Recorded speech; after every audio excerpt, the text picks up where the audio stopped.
अस्सलाम वालेकुम, कैसे हैं आप सब। इस चैनल को सब्सक्राइब करें, लाइक करें और शेयर करें।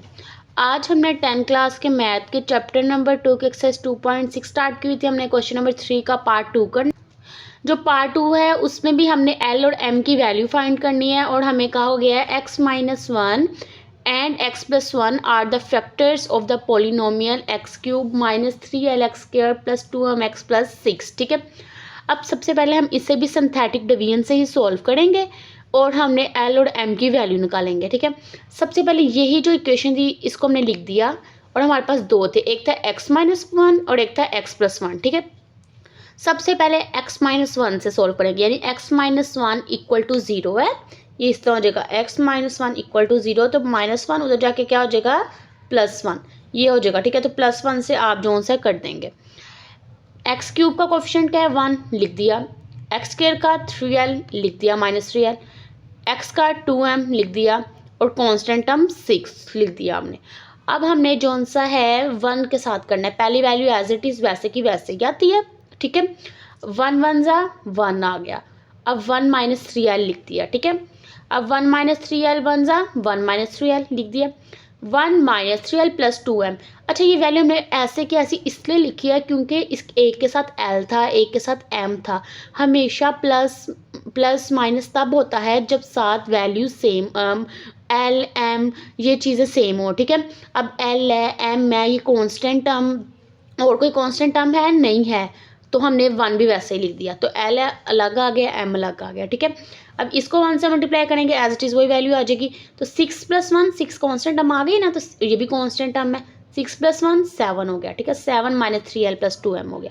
अब ये हमारे पास एक आ गया, एक रिमाइंडर हमारे पास ये आ गया 7 -3l + 2m की मैंने ऊपर लिख दिया और 0 की इक्वल कर दिया। ठीक है, अब हम दूसरी वैल्यू जो है उसको अब फिर हम इस वैल्यू को दूसरी के साथ करते हैं। ठीक है, यानी इसी वैल्यू को x+1 है, दूसरी साइड पे +1 जाके -1 हो जाएगा, तो -1 के साथ पहली वैल्यू एज इट इज़ वैसे की वैसी 1 -1 जा -1 -3l आ गया। ठीक है, अब देखिए तो -1 -3l को अब हमने 1 से नहीं -1 से मल्टीप्लाई करना है, तो साइन तो चेंज हो जाएंगे, तो माइनस प्लस हो जाएगा, ये भी माइनस प्लस हो जाएगा। ठीक है, अब हमने देखें तो इधर भी डिफरेंट है सारे, तो हमने सेम वैसे की वैसे ही लिख दिए 1 + 3l + 2m।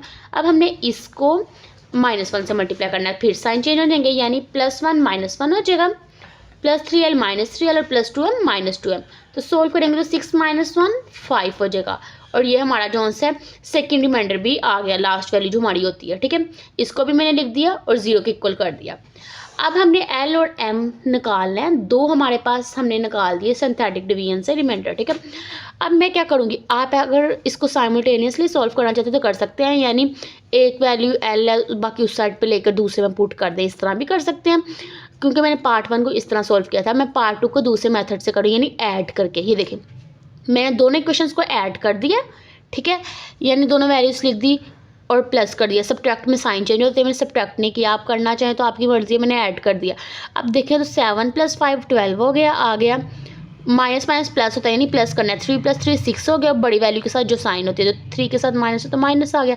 एल वैसे को वैसे, प्लस माइनस माइनस 2m तो कैंसिल हो जाएगा, पीछे बस यही वैल्यू रहेगी। ठीक है, यानी 12 - 6l को 0 के इक्वल रख के मैंने -6l उस साइड पे ले गई, +6l हो गया और 6 इधर आकर डिवाइड हो जाएगा, तो 6 1 6 6 2 12 हो जाएगा, तो l = 2। ये हमारे पास l की वैल्यू आ गई। ठीक है, अब हम इसी l की वैल्यू को चाहे इक्वेशन 1 में पुट कर लें चाहे इक्वेशन 2 में पुट कर लें, आपकी मर्जी है। ठीक है, अब मैं जो सा इसको इक्वेशन नंबर 1 में मैंने पुट कर दिया। ठीक है, इक्वेशन नंबर किस में 1 में मैंने l की वैल्यू पुट कर दी है, तो 7 - 3 l की जगह 2 आ गया प्लस 2m। ठीक है, इक्वल टू 0 आप लिख लें, मर्जी आपकी। ये देखिए 7 - 3 2 = 6 प्लस 2m = 0।